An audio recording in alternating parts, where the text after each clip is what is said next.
ሰላም ሰላም ጤና ይስጥልኝ እንዴት ናችሁ? ዛሬም ተመልሼ መጥቻለሁ። ዛሬ ደግሞ ይዤላችሁ የመጣሁት የልደት ኬክ ነው። ዲኮር እናደርጋለን ማለት ነው። የኬኩን አሰራር ከዚህ በፊት ስላሳየሁት ምንም አዲስ ነገር የለውም እና ዲኮር ብቻ ነው የማደርገው ማለት ነው። አብራችሁን ቆዩ። ዛሬ የምሰራው እንግዲህ 4 ማዕዘን ኬክ ነው። ከዚህ በፊት ያው ክብ ነበር የምሰራው። ዛሬ ደግሞ እንግዲህ ወደ 4 ማዕዘን ኬክ ቀየር ብሏል ማለት ነው። እና ኬኩን ጋግሬ ነው ያሳደርኩትኝ። ያው ጋግሬ እንዲቀዘቅዝ በላስቲክ ጥቅልል አድርጌ አሳድሬዋለሁ። እንደምታዩት ቆንጆ ልስልስ ያለ ኬክ ነው። ላይ ወጣ ያለውንና ዳርዳሩን የደረቀውን ፓርት ቆርጫ አወጣዋለሁ።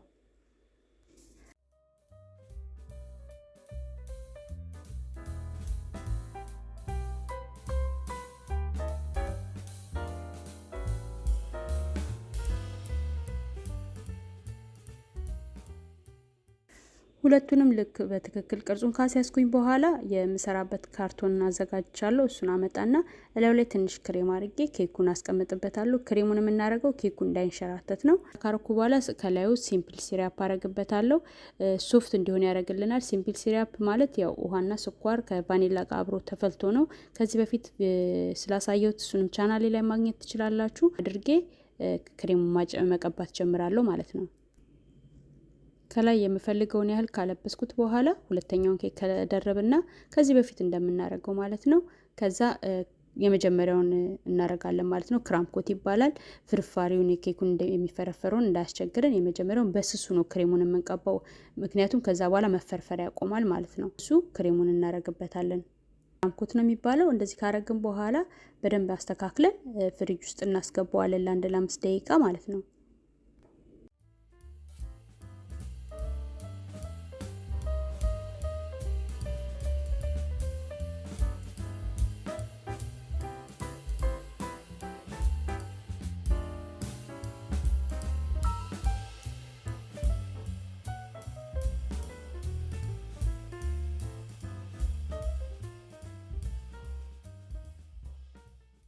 እሱን ፍሪጅ ውስጥ ካስገባሁኝ በኋላ አሁን ከለር አረግበታለሁ። ምክንያቱም የምትፈልገው ፒንክ ስለሆነ ቀይ ቀለም ጨምርበትና መተዋለሁ ማለት ነው። የምፈልገውን ያህል ከለር እስከሚይዝልኝ ድረስ መታውና ከዛ ወደ ዲኮሬሽኑ እንሄዳለን። ያሁን የመጀመሪያውን የማደርገው ላይት የሆነ ፒንክ ነው። በጣም ድምቅ ያላለውም ማለት ነው። በኋላ ላይ ደግሞ ተጨማሪ ደማቅ የሚል ከምትፈልጉ ከሆነ ተጨማሪ ቀለም መጨመር ነው። ትደብዘዝ የሚል ከሆነ ደግሞ ቀለሙን ትንሽ ማሳነስ ነው። እንደምታዩት በጣም ደስ የሚል ከለር ይዞልኛል። ይሄንን ነው የምፈልገው። በኋላ ላይ ደግሞ ደመቅ ያለውን ከለር ጨምርበታለሁ። አሁን ግን ይሄ ይበቃኛል። ያው የምጨምረው አንድ አይነት ከለር ነው፣ ቀይ ከለር ነው። የአሁኑ ግን በጣም ትንሽ ነው ያደረኩበት። በኋላ ተጨማሪ ጨምርበታለሁ። ኬኩ ቀዝቅዟል። ሁለተኛውንና የመጨረሻውን ክሬም ማድረግ ጀምራለሁ ማለት ነው። እሱም ደግሞ ያው ፒንኩን ማለት ነው። 4 ማዕዘን ኬክ መስራት ትንሽ ያስቸግራል። ምክንያቱም ዳርና ዳሩ ለማለስለስ ትንሽ ያስቸግራል። ከክብ ኬክ ቢሆን በጣም ቀላል ነው። ይሄኛው ግን ጥፍ የሚለው ፓርት ላይ ትንሽ ያስቸግራል ለመስራት። ቅድሙ ይሄኛውን ወፈር አድርጌ ቀባለሁ ማለት ነው። እኔ ይሄ የገዛሁት ካርቶን ለመስራት በጣም ያስቸግራል። በተለይ ለማለስለስ እነዚህ ዙሪያው ላይ እጥፍ ማለት ነገር ስላለው ትንሽ ያስቸግራል። በደንብ ለማለስለስ አስቸግሮኛል። ጠፍጣፋ ቢሆን በጣም ቆንጆ ነው። ይሄኛው ግን ትንሽ ከርቭ ነገር አለውና ያስቸግራል ለማለስለስ። በቢላው ካረኩ በኋላ በዚህ በምታዩት ማለት እንትን ማባያ ቡጥጥ እያረኩኝ እያስተካከልኩኝ ባላንስ እስከሚሆን ድረስ እናስተካክለዋለን ማለት ነው። ስለቀዘቀዘ ብዙ አያስቸግረንም ኬኩ በደንብ ስለቀዘቀዘ። ካስቸገራችሁ ፍሪጅ ውስጥ ከታችሁ መልሳችሁ ማውጣትና ማለስለስ ይቻላል። እንደዚህ ፍሪጅ ውስጥ ስንከተው የመቅለጥ እንትኑ ይቀንሳልና አያስቸግርም ብዙ። ፈልጎን አይነት ለስላሴ እስከሚኖረው ድረስ ክሬሙን እያደረግን የጎደለው ፓርት ላይ እየጨመርን ማለስለስ ነው።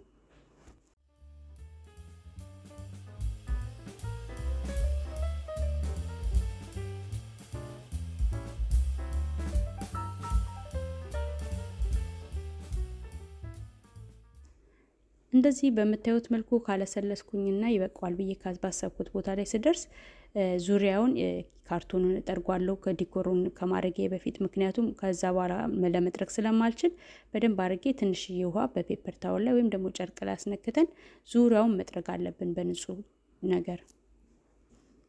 ልክ እንደዚህ በደንብ ካረኩኝ በኋላ እንዳልኳችሁ የሁለተኛውን ክሬም ትንሽ ቀለም ጨምር አድርጌበት ቀላ ነገር አድርጌዋለሁ። ያለውን ደግሞ ዲኮር ማድረግ ጀምራለሁ። ንጹህ ላስኬት እንደዚህ አረግና ክሬሙን አረግበታለሁ። ክሬም ማረጊያ ውስጥ ከመክተቴ በፊት እንደዚህ ብታረጉት አንደኛ የምትጠቀሙት ሪዩዜብል ከሆነ ማለት ደግማችሁ አጥባችሁ የምትጠቀሙት እቃ ከሆነ እንደዚህ አድርጋችሁ ብትከቱት አይበላሽባችሁም ቶሎ ማለት ነው። ስለዚህ እንደዚህ በላስኬት ካረኩኝ በኋላ የምፈልገውን ያህል ክሬም ላስኬቱን ጥቅልል አድርጌ ጫፏን በመቀስ ቆርጬ ውስጥ ከተዋለሁ ማለት ነው። እንደዛ ስናደርግ ልክ ስንጨርስ ላስኬቱን አውጥተን ጥልና እቃውን እናጥበዋለን። እንደዛ በሚሆን ሰዓት እቃችን ቶሎ አይበላሽም ማለት ነው። ደጋግመን እንደምንጠቀመው ነገር እንደዚህ ብናደርግ ጥሩ ነው። ሁለተኛ ደግሞ አይዝረከረክብንም። እንደዚህ በሚሆን ሰዓት ልጉት መልኩ እንደዚህ ክሬሙን ካረጋችሁ በኋላ በደንብ አድርጋችሁ ጥቅልል አድርጋችሁ መክተት ነው ማለት ነው መጭመቂያችን ውስጥ። ላይ ከማረጌ በፊት መጀመሪያ አየዋለሁ እቃ ላይ አድርጌ ከዛ በኋላ ነው ወደ ኬኩ የሚሄደው። ስለዚህ እኔ የምጠቀመው እቺኛዋን ጫፍ ነው። በሱ እያሳመርኩ ሄዳለሁ ማለት ነው። ያው እንግዲህ ቤት ውስጥ የሚዘጋጅ ኬክ ስለሆነ ብዙ መጨናነቅ አያስፈልገውም። ያው እየተለማመርኩ ነው ያለሁት። እኔም የዚህን ያህል አላቅም። ያው ለቤት ግን ምንም ማለት አይደለም። በጣም ቆንጆ ነው ብዬ ነው የማስበው። እንደዚህ በምታዩት መልኩ እንደ ልብ ቅርጽ አድርጌ አንድ በዚህ ጋር አንድ በዛ ጋር እያረኩኝ ዲኮር አረገዋለሁ ማለት ነው።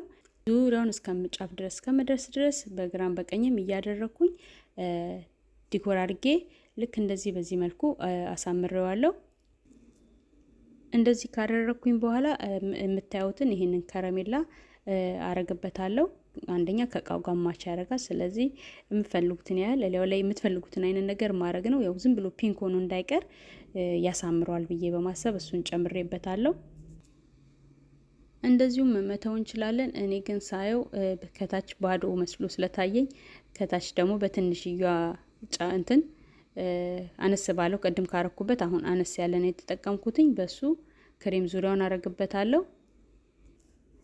እሱን ደግሞ ልክ እንደዚህ በምታዩት መልኩ ወደ ላይ ያረኩኝ መለስ እያረኩኝ ወደ ላይ ያረኩ መለስ እያረኩኝ ዙሪያውን ዲኮር አረጋለሁ። እናንተ ደስ በሚላችሁ መንገድ ማሳመር ነው። ይሄን ያህል ከባድ ነገር የለውም። የተመቻችሁን ነገር አድርጋችሁ ማሳመር ነው። ያው ለገበያ አይደለም ለቤት ውስጥ ስለሆነ ችግር የለውም። እሱንም ልክ እንደዚህ ከጨረስኩኝ በኋላ ከረሜላውን አረግበታለሁ ዙሪያውን። እንደምታዩት በዚህ መልኩ አምሯል። ከላይ ሃፒ በርዝዴ የሚል ጻፊበት ተብያለሁ። ጽፌ አላቅም ማለት እንደዚህ ቀላል አይደለም መጻፉ ትንሽ ይከብዳልና ዛሬ ነው እንግዲህ የምንለማመድበት። ከዚህ በፊት አንድ ጊዜ ሰርቻለሁ መሰለኝ ግን ቀላል አይደለም። ስለዚህ ምን አደረኩኝ ሃፒ በርዝዴ የሚለውን መጀመሪያ በስቴኪኒ ጻፍኩኝና ከዛ ክሬሙን እሱ ላይ ለማድረግ ነው የሞከርኩትኝ። እንግዲህ እናንተ ደግሞ አስተያየታችሁን እስቲ ንገሩኝ እንዴት አድርጌ ማስተካከል እንዳለብኝ። ገና እየተለማመርኩ ነው። እንደምታዩት ልክ እንደዚህ ካረኩኝ በኋላ ከላዩ ላይ ቀስ እያልኩኝ ክሬሙን ማድረግ ነው ማለት ነው። በጣም ቀጭኗ ነው የምንጠቀመው። ስንጠቀም ለሱ ለመጻፊያ የምንጠቀማት ጫፍ በጣም ቀጭን መሆን አለባት እና ልክ እንደዚህ እያረኩኝ እንግዲህ ጽፌ ጨርሻለሁ ማለት ነው። እንደምታዩት ይሄን ይመስላል። በአማርኛ ለመጻፍ ተለማምጄ የነበረ ወረቀት ላይና አይ ቲንክ በአማርኛው ትንሽ ሳይቀል አይቀርም። በተለይ መዋን የጻፍኳት በጣም ቆንጆ አድርጌ ነው። እዚህ ጋር እንደምታዩት በወረቀት ላይ ሞክሬ ነበርና መስጽፋት በጣም ታምራለች። እንደውም ከምትሏ ይልቅ መዋ በጣም ቆንጆ ነበረች። ግን በአማርኛ ሳይቀል አይቀርም ለመጻፍ። እንደምታዩት ኬኩ ይሄን ይመስላል። ሲቆረስ ደግሞ ምን እንደሚመስል እንግዲህ አብረን እናያለን። ሲቆረስም እንደምታዩት በጣም ቆንጆ ኬክ ነው። ሁሉም ሰው ነው የወደደው እና እንግዲህ እናንተ ደግሞ አስተያየታችሁን ላኩልኝ። ውጪ ከምንገዛ ራሳችን እንደዚህ ሰርተን ብናቀርብላችሁ ልጆቹ ራሳቸው ደስ ይላቸዋል። አንዳንድ ጊዜ የምትፈልጉትን ያሰባችሁትን ነገር ላዩ ላይ በማድረግ ያው ጽሁፏን እንግዲህ ለማመዳለው። እንግዲህ ዛሬው ቪዲዮ ይህን ይመስላል። ሌላ ጊዜ ደግሞ በሌላ ቪዲዮ ተመልሼ እመጣለሁ። እስከዛው ሰላም ቆዩኝ። ቲንክ ፎር ዋቺንግ ባይ